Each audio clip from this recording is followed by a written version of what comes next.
All right, welcome to the inaugural mcad podcast. Today we are speaking to our first guest, Daphne Romani, architect out of Meridian, Idaho, and she has a website, architected.com, as well as a course that she's just completed, Ignite Your Architectural Career, and a podcast, Systems for Conscious Living. So welcome to the podcast, Daphne. It's great to have you here. How are you doing? Thank you very much. I'm uh, glad to be here, and I'm doing great.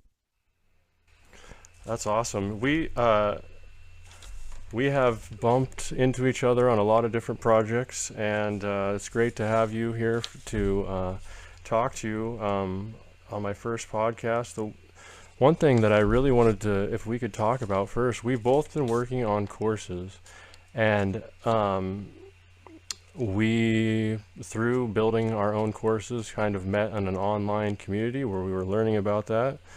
Um, the autonomy community, and that's kind of like we've been, helping each other, trying to promote each other and support each other along the way. Uh, I've been recommending your course to my students as well as my technicians because it's really, I feel like it's a great primer to the architectural world for anybody related to architecture and construction. Uh, so, could you just tell us a little bit about yourself, how you came to architecture, and that how that kind of led into this interesting course that you've got about igniting your architecture career? Yes, sure. So my background is really became an architect via a rather untraditional pathway, which is that of uh, learning on the job and training in practice. I was born and raised in Italy, and when I moved to the US, I took a few CAD courses at City College, and then I found a job as a draftsperson. And after a few years of working as a drafter, I was wondering to myself, what will there be to this career? How far can I go?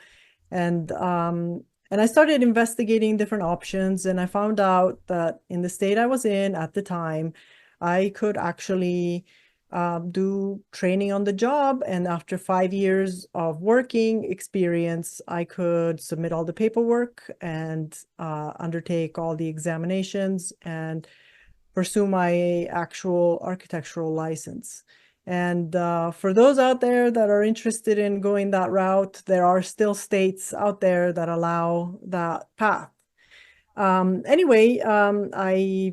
had many years of working with other people for other architects, and I've had firsthand experience in high-end custom residential work, commercial work, and more recently, multifamily work, because that is what the work that's in this area that I'm in currently most prevalent. And most recently, in the last employed position I had, I was in charge of basically creating training for the younger staff coming into the office that are, I guess they're considered interns or designers at their entry level. And they're individuals that have gone through their architectural training at university and are now just freshly entering the job market. And the main reason why this program was instituted in the office was because there was a little bit of a disconnect between what the office expectations were about what levels entry level individuals should be at and should capabilities, and then a discrepancy between the expectations of people coming right out of college and what they would be doing on the job. And so I tried to fill in the gaps of what they didn't know and learn in school with what the real world expectations were. And when I finished that job, I basically thought, well, I think this need expands to the whole industry really. And so I figured I would do a little research and investigate options. And I found out that yes, there is a larger demand for it. And so I um, created the program, the outline for it, and I offered some live um, courses as well as I pre-recorded the lessons as well, so it could be more affordable for people um, to do it. And once I had the actual course, I realized this is good for individuals that want to have a leg up in the field within their own firm and ability to move and have mobility within the workplace if they need a better job. They have to look for better opportunities to grow faster into positions of higher responsibilities. But it also has a use for really architectural firms, because the other side of that topic is firms are all very busy, and they hardly ever have the opportunity or the time to focus on properly training the staff. And so I feel like that is also another niche that this course could cover. Got you. Absolutely. That's really cool. So if I understand correctly, this course, what I hear you saying, through your experience working at different architectural firms, you experienced this kind of gap in knowledge from the people coming in, just coming out of school, and what they're expected to know to kind of start working. And you kind of started creating content or a method to help these people, these students, bridge the gap, so to speak, to where they need to be. And that's basically where this course, Ignite Your Architectural Career, was spawned out of. Is that correct? Correct. And in a way, I'm not claiming to teach individuals anything really earth-shattering or specific.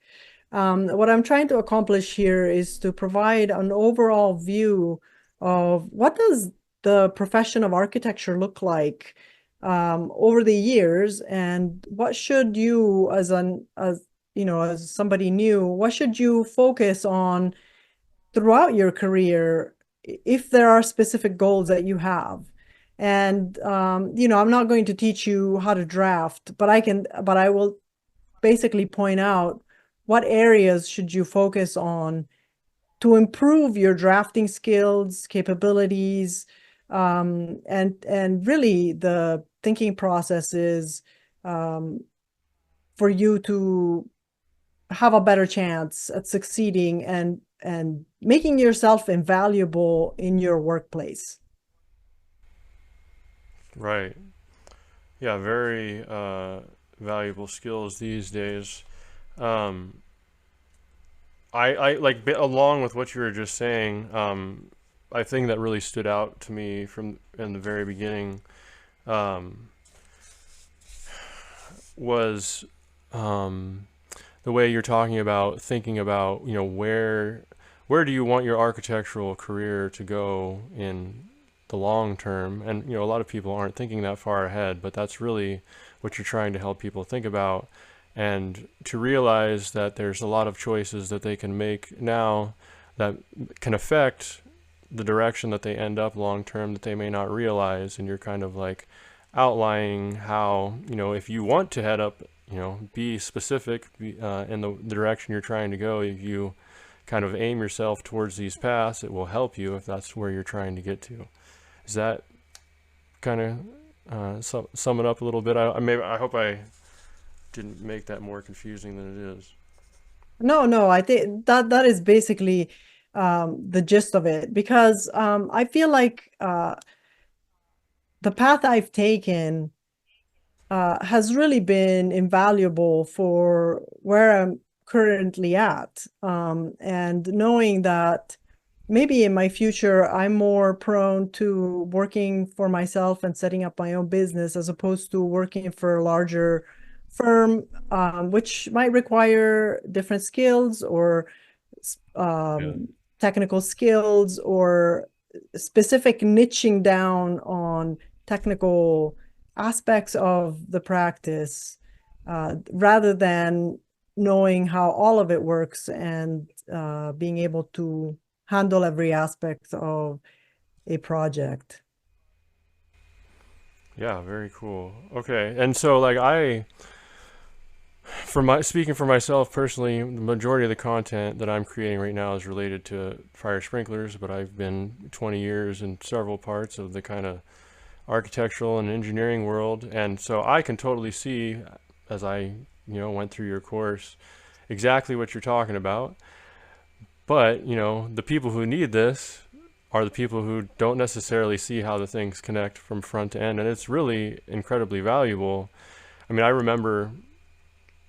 I went to school in high school. I took a drafting class, and I really wanted to go to school for architecture and applied to schools and even got accepted, but I just, in the middle class world that I grew up in, there was like no uh, way, there was no, it wasn't in the realm of reality that I was going to be able to afford to go to architecture school. And I'm kind of losing my point, but basically, when you come out of school, I got sidetracked, but when you come out of school, I realized from talking to a lot of people like you, architects and stuff over the years, is that, you come out of school, it doesn't necessarily teach you the things that are required to do the actual job. There's a lot of stuff, about, which is fantastic and super helpful about, design and stuff. But there really is it's very light in general on the, practical, everyday business side of things. And your course also kind of touches on that a little bit. But I think like why it's important, like one of the things that I, for myself, I've always, when I was working for companies, I generally pursued smaller companies because I got my hands into every little thing going on. And that's kind of something that you talk about, right? In your, like, one of the things, like, depending on your choice, you may want to pick a smaller company, or maybe you may want to pick a larger company, depending on what your end goal. And these are the types of things that, like, looking back in hindsight, to us, kind of may even seem obvious. But when you're coming out of school, you really have, like, you have no idea. You don't even know what you don't know. That's And exactly so, right. like, Yes. so, unfortunately, I could see how, I guess it might not be obvious to students that this course is helpful, but this is exactly what you need if you're coming out of architecture school. And it's really very helpful things. Unfortunately, I believe even the school system kind of perpetuates in a lot of people this idea of thinking short term rather than long term. And we really need to think about these long-term things to plan where we want to go with our business, whatever it is. Or even if we're, just an employee, if you want to work for a certain type of company, well, you got to think about that, right? Like what is it that these companies have in common, and what do they value? What do I need to learn to become valuable to that type of company? And also, in a way, learning what your proclivities are and what is it that you are good at and that you enjoy doing, that you could be doing that all day. Because, in there's so many different aspects to architecture. There are specifications, there are the drafting of details, there is, the research on materials, new materials, how are things assembled, that then go further into technical detailing. But there is also the planning and zoning aspects. There is the space planning. There are so many different sides to it. There are specifications. There is construction administration. So in a way, if you know that you are somebody that is very technical and you love reading through literature of how specific products are put together, maybe you could be a good specification writer. And that could be a very good niche to be in within the architectural field, because it's something that most architects don't have a strong background on. They don't particularly like spending time creating those. So that is one example. But you could become, the project the technical architect that helps everybody, helps identify conditions within a project that will need specific detailing, and then working out how do you detail the conjunction of two different materials that may not necessarily play nicely together. How do you make a structural connection look aesthetically pleasing with either the right concealed connections or aesthetic covering, and just how materials come together. And so those are the kinds of things that it's good for you to start to think about as you start taking smaller roles within various different projects within an office. And maybe you'll find out, oh, I really love spending all day doing detailing, or you would prefer doing other aspects of it. Because the reality of the practice is that even though the design process happens through every single level of the project development, within architecture school, it seems like it's only looked at from the overarching concept, where every single decision that is made on a project offers the ability to apply design decisions, and it can be quite satisfying for a lot of people.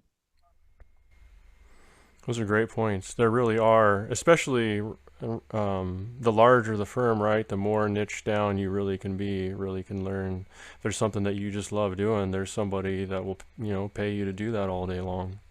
You just Yeah. gotta, find the right spot. Yeah, that's a great point.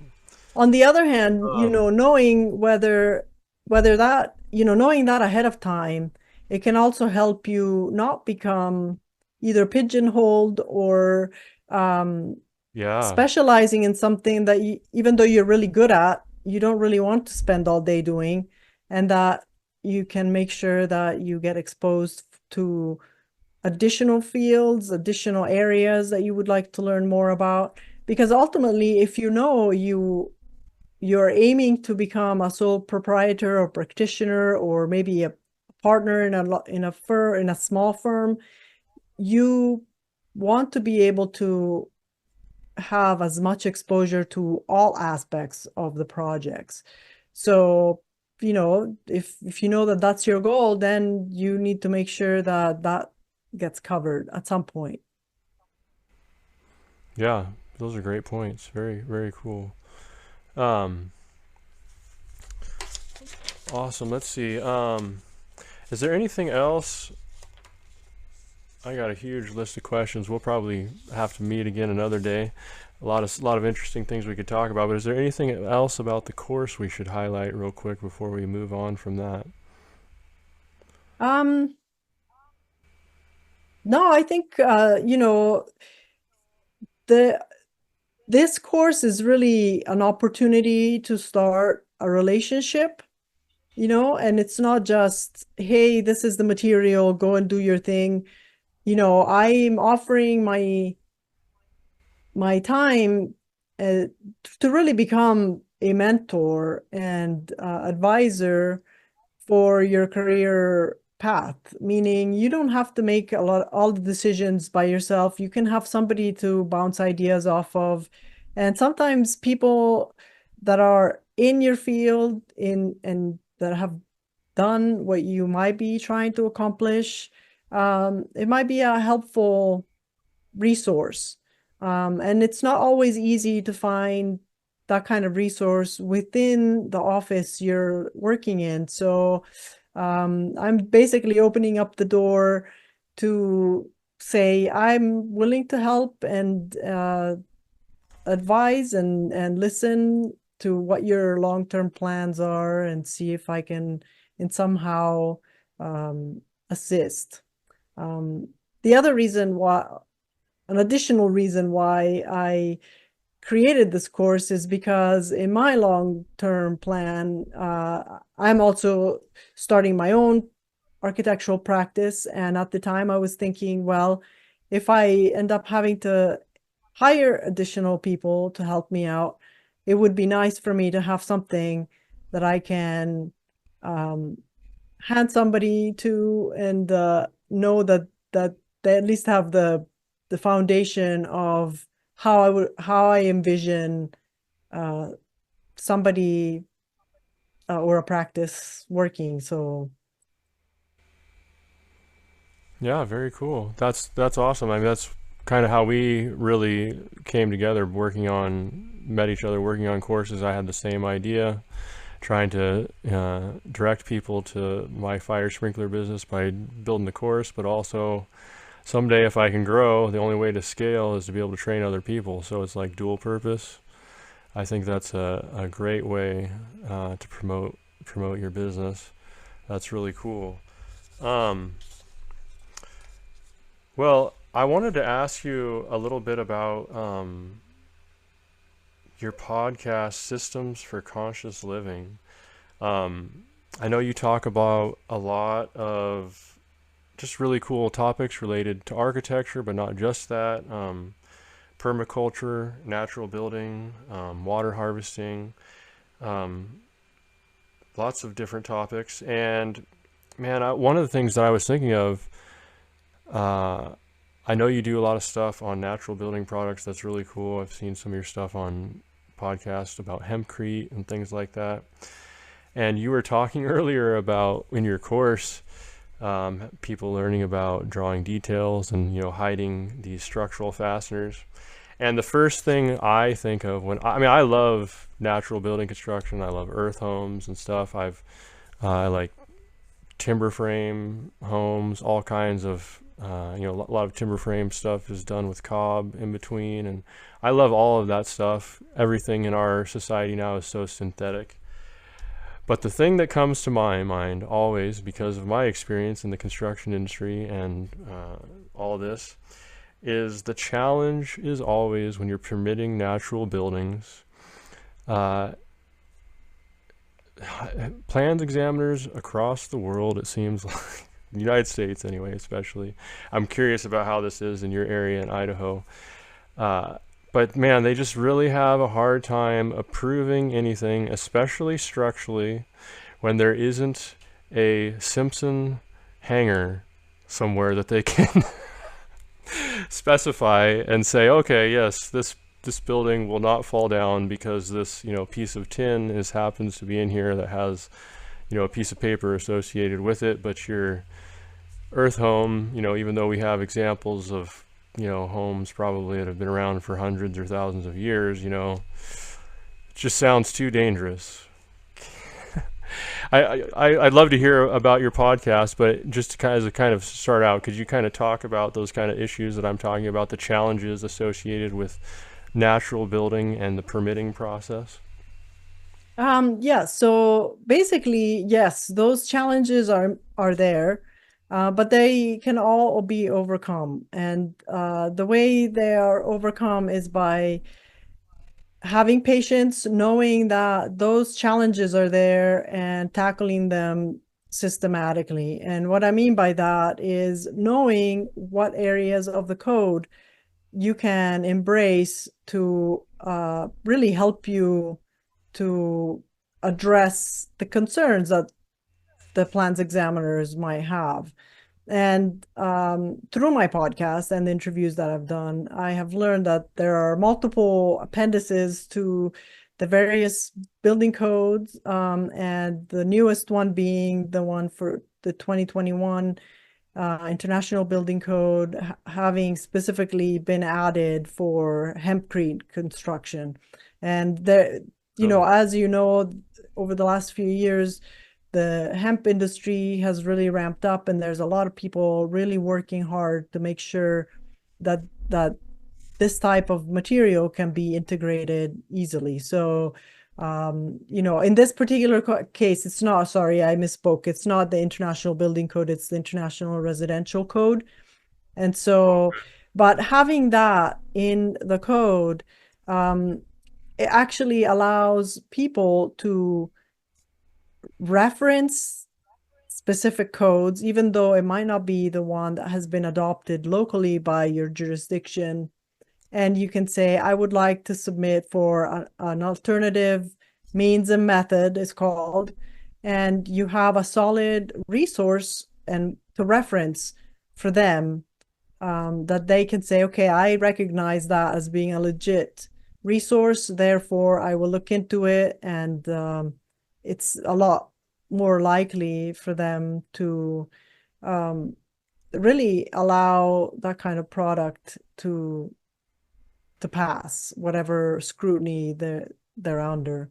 Um, Additionally, one of the interviews I did was with a structural engineer, in fact, that has been working with it for many different types of natural materials that for the last 15 years. And so when you have a structural engineer on board, being with the ability to demonstrate structural soundness, and address all the calculations that the agencies are concerned with, then that's a really big notch in your belt to have such a team member on your crew.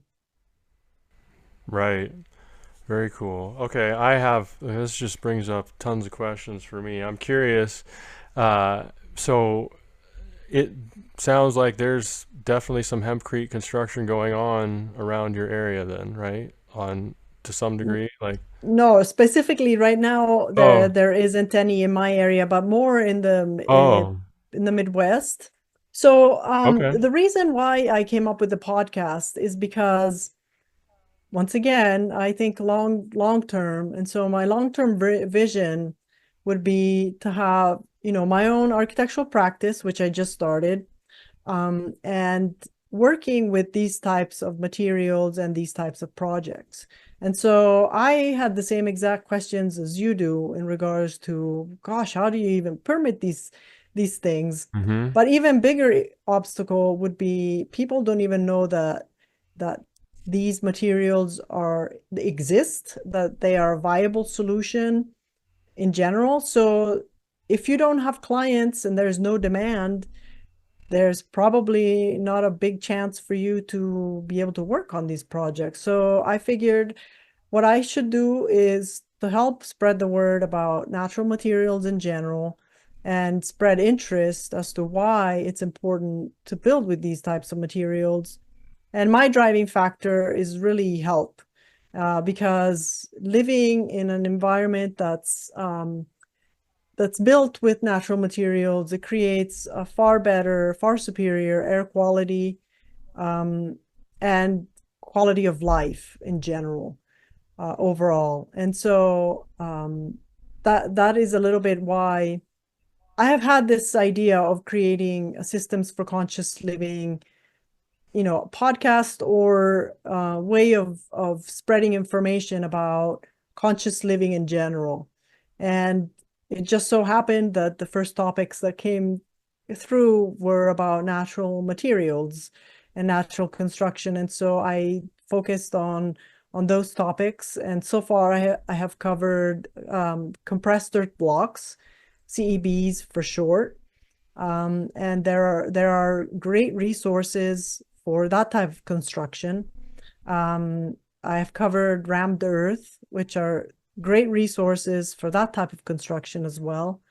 And then I kept hearing about hempcrete. And so I reached out and found some people that have been working with hempcrete and basically covered that subject. And of course, structural engineering, because yeah, I guess my goal is to spread awareness, not just for homeowners, developers, but also builders, and because there aren't that many builders that can do that.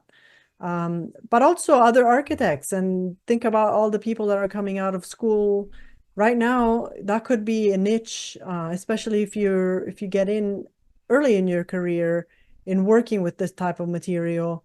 Um, that could be a specific niche, a specific area that you want to focus on. And there are lots of resources, lots of workshops you can take for learning any of these. And that can help you in the production of your construction documents for permits, how to pass permits.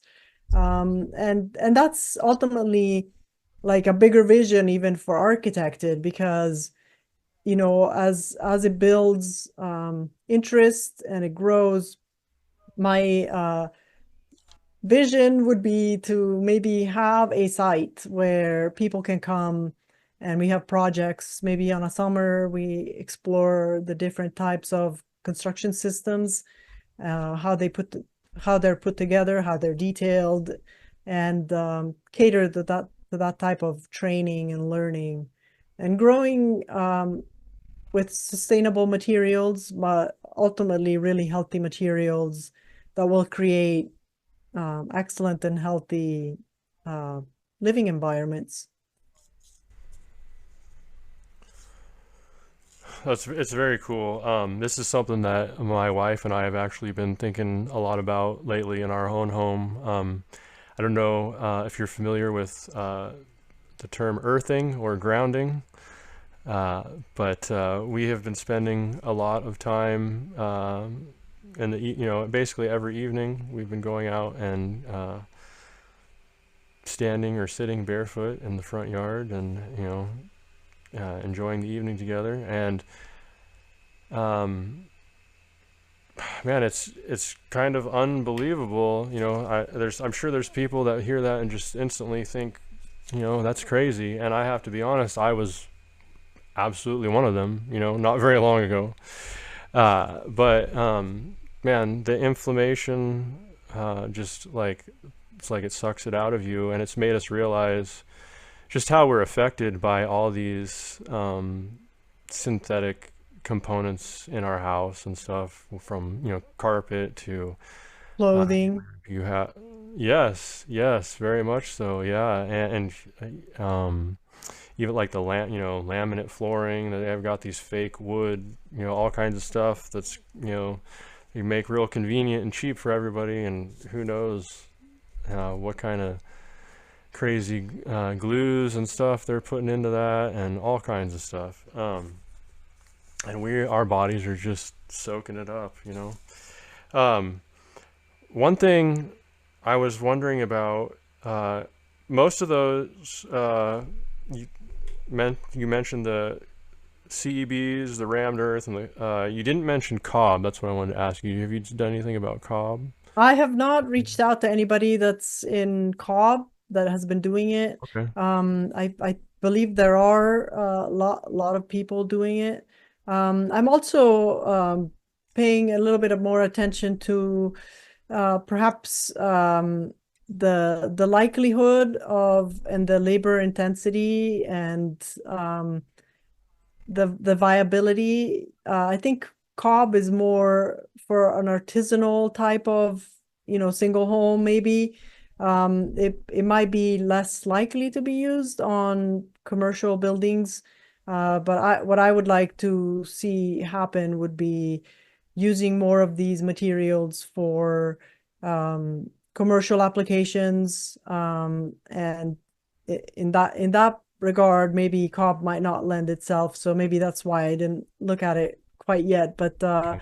yeah, it's a little bit less prominent within the actual industry, but definitely there, there's the New Mexico uh, earthing building code that can be referenced for those types of materials. Okay, very interesting. One of the things I've done in my, architectural drafting career over the years, one time I was working at a place where we did barn homes as well as timber frame structures. And timber framing is kind of strange because it's considered to some degree an alternative construction, even though it's like an old type of construction. But a lot of ways, timber framing can kind of solve some of those problems because a timber frame is, self-supporting, and so you can put whatever you want in between the walls, and that you have a lot of traditional, hundreds of year old timber frame buildings like in Europe and stuff with like these cob walls in between. It's kind of interesting stuff. It's always been something I've been a little bit interested in. Um, One thing I wanted to ask about before I forget, I wrote down, I'm really curious about the hempcrete. Do you know, like, I'm curious about sourcing it. Like, I'm in Oregon and we have, an industrial hemp industry here, but I've never seen hempcrete for sale. I'm just wondering, like, if I wanted to build, a project out of hempcrete, like, how would I have to go about something like that in Oregon? Would I have to contact one of these suppliers that you're talking about? That's kind of sounds like a little bit Midwest and hope they can ship it to here in Oregon, or how would that work? So as far as I understand, there might be some builder in either Washington or Oregon. There are there are different types. So the traditional cast in place type of hempcrete, it has post and beam frame structure, and then the hempcrete is really used as an infill. I And see. so you basically frame the wall and you do a little bit like rammed earth. So you put formwork and then you fill the cavity and you tamp it solid at the edges and maybe leave it a little bit loose in the middle for more insulative value. But that is extremely labor intensive. So a lot of people have been exploring other options of how to build with hempcrete. And one of them is it's a system that comes from out of France, I believe. And it's called Aries. And it has it's like shotcrete, but with hemp hurd and lime mixture that gets basically shot out into the wall. So some people are being trained in that type of application. So you only need one formwork wall, one side of the wall being formed, and then you fill in the cavity.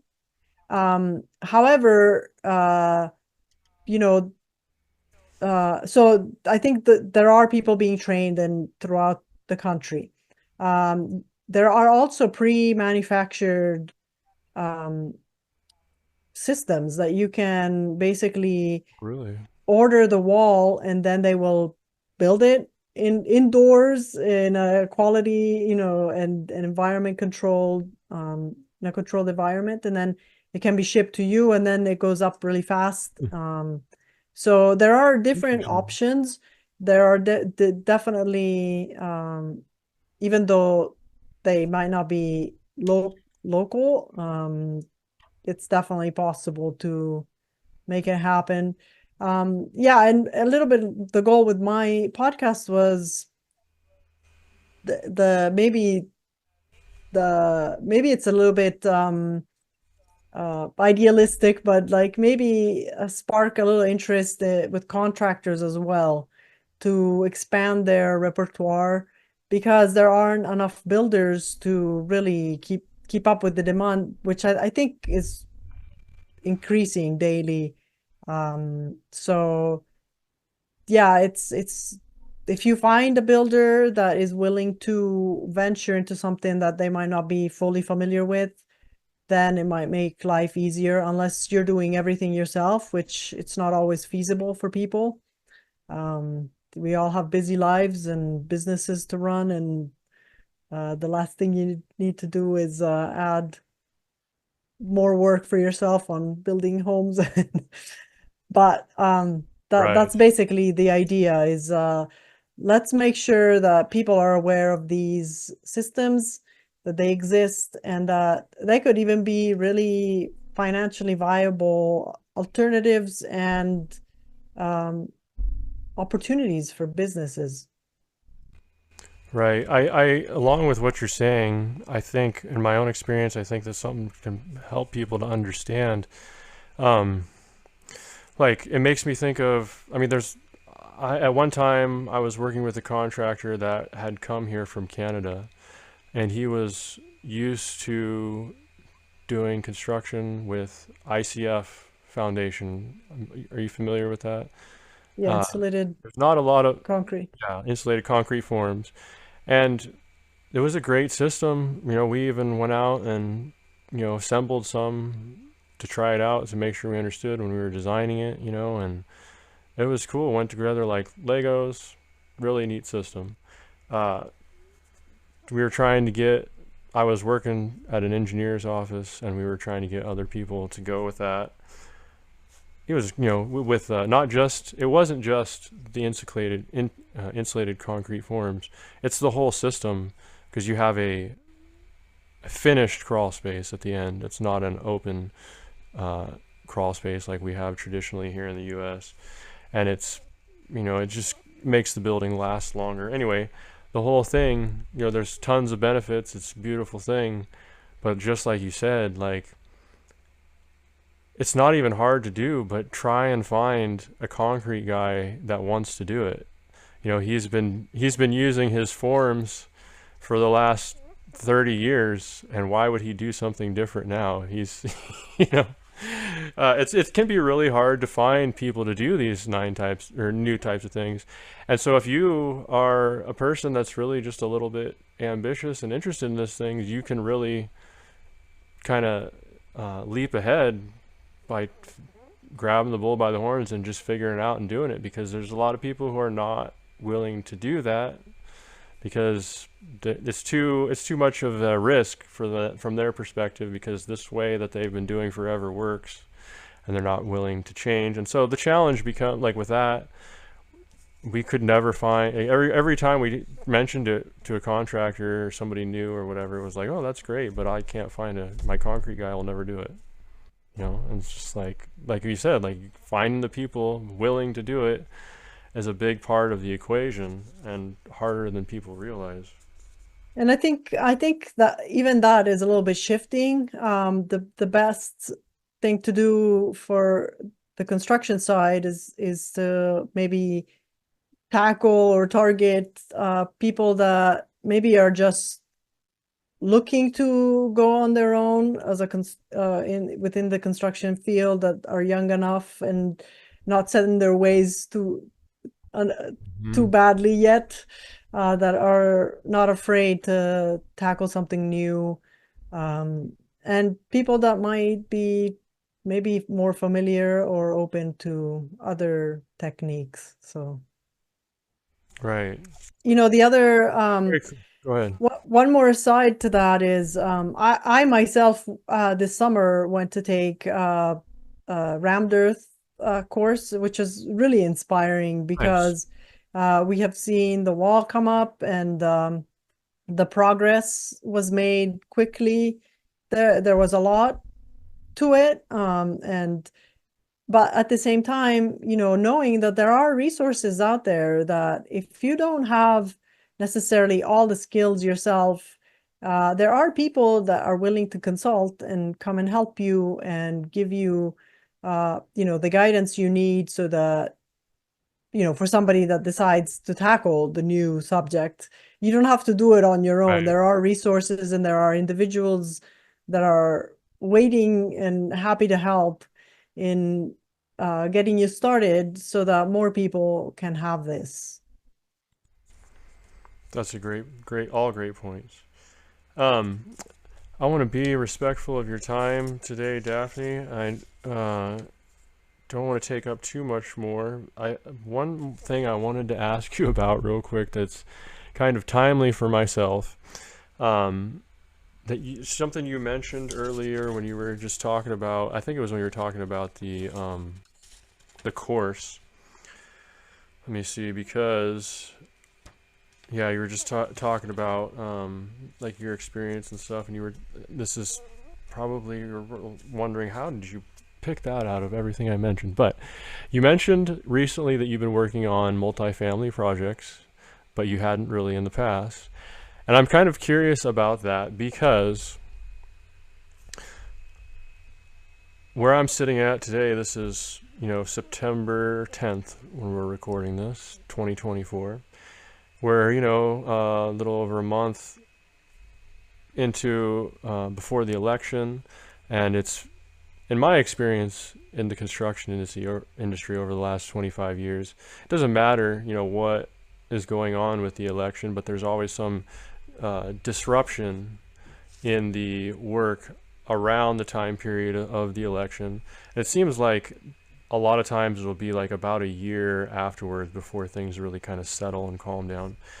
And we're kind of like I'm super thankful that I started marketing and creating this course and all of these things because a little over a year ago I only had one client, but now I got multiple. And despite that, we're pretty slow right now, even though we've got like, we had one client, now we've got like a dozen regular clients, but they're all slow. And the whole point I'm trying to get at is I've been just talking about them about like what's going on, what type of jobs are going right now. It's like pretty typical during this time that, cyclically, it gets down to more what you would call like tenant improvements or alterations to existing structures, rather than new construction is a massive generalization. And when I happened to be talking to one of my clients just last week, they mentioned that last year they did around 300 apartments as far as installing fire sprinklers in. And this year, and we're 3/4 of the way through the year, they've done zero. Mm. So all of the work has transitioned over the last year from any type of new construction basically to kind of like tenant improvement and those alterations, modifications to buildings, those types of things. I'm just kind of curious based on like what it's looking like in your area. Was that multifamily project you worked on a while ago, or was that fairly recent? Or Yeah, the multifamily projects were through the other offices I was working in as an oh, okay, employee. But they're still going, I believe, and I don't think they're okay, necessarily stopped. I also believe that the interest rates have had quite an effect on, yeah, funding, and definitely, when money costs a lot to borrow, it gets tougher definitely. to make all the ends meet and the pro formas work. So that could be also one of the elements that has been at play here. So locally, I think there is still definitely a lot of construction. There's a lot of commercial property going up. But definitely, I believe, yeah, the multi-family housing market has slowed down a little bit, but I'm sure it's still happening to a degree. And Can't say I'm an expert for sure. yeah, no, that's cool. It's an expert on your area and what you've experienced, right? You're in Meridian, Idaho. That's how far is that from like Boise? Oh, Is it's next like the door. biggest It's town? Oh, yeah, okay, so you're kind of like a suburb, yeah, but it's yeah, kind of. it's its own entity. Gotcha. Right, like up over here in Oregon, like I used to work in what was called the Portland metro area, which is like every single city within miles around. but you know, it's like still the Portland metro area. But you know, basically, like along with that, you know, we were on the outskirts, and so I can imagine you're probably doing a lot of work that's related then to Boise, where you're at. Yes, correct. Gotcha. Well, very cool.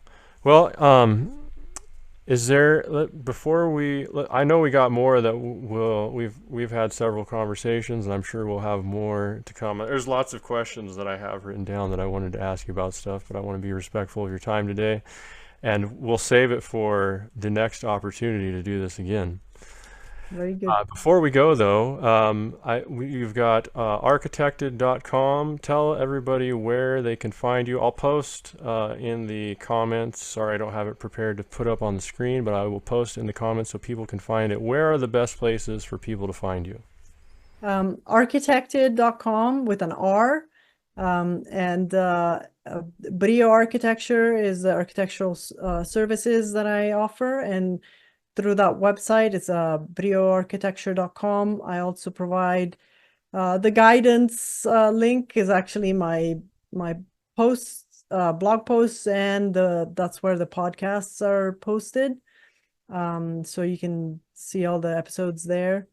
And yeah, and I'm mostly on LinkedIn. I'm not doing any other social platform at this time. Okay. Well, very cool. Well, everybody, I recommend you check out Daphne Romani and her website and her podcast. If you need any architectural services, you can check her out. And also, if you are interested in igniting your architectural career, I recommend you check out her course and her podcast. All right, guys. Well, thanks a lot, Daphne. Everybody out there in the interwebs world, have a great day, and we'll see you next time. Thank you for having me.